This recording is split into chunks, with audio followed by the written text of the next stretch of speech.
ತಲುಪಬಹುದು, ಯಾವ ಗಾಳಿ ಹೆಂಗೆ ಬೀಸ್ತಾ ಇದೆ ಬಿಜೆಪಿ ಪಾಳ್ಯದಲ್ಲಿ ಅಂತ?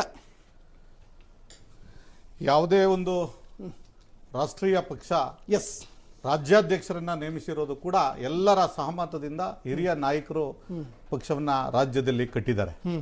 ಅಂತ ಸುಪುತ್ರರಾದಂಥ ಯಡಿಯೂರಪ್ಪನವ್ರ ಮಗ ನಂತರ ವಿಜೇಂದ್ರ ಅವರಿಗೆ ಹೈಕಮಾಂಡ್ ಯಡಿಯೂರಪ್ಪನವರ ಮಗ ಅನ್ನುವಂಥದ್ದನ್ನು ಮಾತ್ರ ನೋಡಿ ಅವರಿಗೆ ರಾಜ್ಯಾಧ್ಯಕ್ಷವನ್ನ ಕಟ್ಟಿದ್ದಲ್ಲ.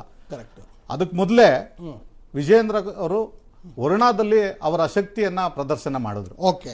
ಮಾನ್ಯ ಇಂದಿನ ಮುಖ್ಯಮಂತ್ರಿ ಸಿದ್ದರಾಮಯ್ಯನವರು ಮುಂದಿನ ಚುನಾವಣೆಯಲ್ಲಿ ಖಂಡಿತವಾಗ್ಲೂ ಸೋಲ್ತಾರೆ ವಿಜೇಂದ್ರ ಅವರು ನಿಂತ್ರೆ ಅಂತೇಳಿ ಒಂದು ಅಲೆ ಸೃಷ್ಟಿಯಾಗಿತ್ತು. ಓಕೆ.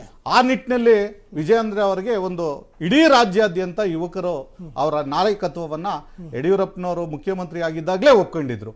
ಆ ದೃಷ್ಟಿಯಿಂದ ರಾಜ್ಯ ಸಮರ್ಥವಾದ ನಾಯಕನನ್ನ ಕೊಡಬೇಕು ಅಂತಾನೆ ರಾಷ್ಟ್ರ ಮಟ್ಟದಲ್ಲಿ ಚರ್ಚೆ ಆದಾಗ ಅವತ್ತಿನ ನಮ್ಮ ಅಮಿತ್ ಶಾ ಅವರಾಗ್ಬೋದು, ಮತ್ತೆ ನಡ್ಡಾ ಅವರಾಗ್ಬೋದು, ನರೇಂದ್ರ ಮೋದಿ ಅವರಾಗ್ಬೋದು, ಒಬ್ಬ ಸಮರ್ಥವಾದಂತ ನಾಯಕ ಗುಣ ಇರುವಂತ ವಿಜೇಂದ್ರ ಅವರನ್ನ ಪಕ್ಷದ ಕಾರ್ಯಕರ್ತರಾಗಿದ್ರು, ಆಗ್ಲೇ ಅವರು ಉಪಾಧ್ಯಕ್ಷರು ಕೂಡ ಆಗಿದ್ರು.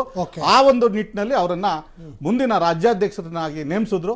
ಸಮರ್ಥವಾಗಿ ಅವರು ಒಂದು ವರ್ಷ ಯಶಸ್ವಿಯಾಗಿ ಆ ಒಂದು ಪಕ್ಷದ ರಾಜ್ಯಾಧ್ಯಕ್ಷದ ಹುದ್ದೆಯನ್ನ ನಿಭಾಯಿಸಿದ್ದಾರೆ. ಇನ್ನು ಮುಂದಿನ ಚುನಾವಣೆನೂ ಕೂಡ ಅವ್ರ ಸಾರಥ್ಯದಲ್ಲ ನಡೆಯುತ್ತೆ, ಅವರೇ ಕೂಡ ರಾಜ್ಯಾಧ್ಯಕ್ಷರಾಗಿ ಮುಂದುವರಿತಾರೆ. ಅಲ್ಲಲ್ಲ, ಈಗ ನೀವೇನೋ ಬಹಳ ಈಸಿಯಲ್ಲಿ ಹೇಳ್ಬಿಟ್ರಿ ವಿಜೇಂದ್ರ ಕಂಟಿನ್ಯೂ ಆಗ್ತಾರೆ, ಅವರ ನೇತೃತ್ವದಲ್ಲಿ ಎಲೆಕ್ಷನ್ ಏನೋ ನಡೆಯುತ್ತೆ ಅಂತ. ಆದ್ರೆ ನಿಮ್ಮದೇ ಪಕ್ಷದಲ್ಲಿ ಯತ್ನಾಳಿಗೆ ಕಾಲು ಎಳಿತಾ ಇದಾರಲ್ಲ, ಇದಕ್ಕೇನಂತೀರಾ? ಇದು ಸಹಜ. ಒಬ್ಬ ಹಿರಿಯರು, ಅನೇಕ ಜನ ಹಿರಿಯರು ಈ ಪಕ್ಷದಲ್ಲಿ ಇದ್ದಾರೆ. ಓಕೆ.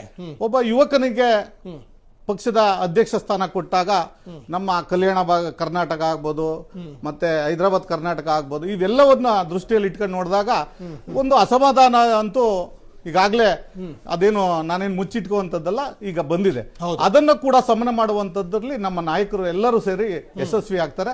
ಯತ್ನಾಳ್ ಅವ್ರದ್ದು ಪಕ್ಷದ ಆಂತರಿಕವಾದಂತ ಒಂದು ಗುದ್ದಾಟನೆ ಹೊರತು ಅವರು ವಿಜೇಂದ್ರ ಬೇಡ ಅನ್ನುವಂಥದ್ದು ಯಾವುದೂ ಇಲ್ಲ. ಒಂದಷ್ಟು ಸ್ಥಾನಮಾನಗಳನ್ನ ಅವ್ರಿಗೆ ಆ ಬಣದಲ್ಲಿ ಕೊಡಬೇಕು ಅನ್ನುವಂಥ ನಿಟ್ಟಿನಲ್ಲಿ ಅವರು ಹೋರಾಟ ಮಾಡ್ತಾ ಇದ್ದಾರೆ. ಅವರನ್ನು ಕೂಡ ನಾವು ವಿಶ್ವಾಸಕ್ಕೆ ತಗೊಂಡು ನಮ್ಮ ರಾಜ್ಯಾಧ್ಯಕ್ಷರು ಮುಂದುವರಿತಾರೆ. ಓಕೆ ನಾಗೇಂದ್ರ ಅವರೇ, ಬಿಜೆಪಿ ಅಷ್ಟೇ ಅಲ್ಲ, ಇನ್ನು JDS ಪಾಳ್ಯದಲ್ಲೂ ಕೂಡ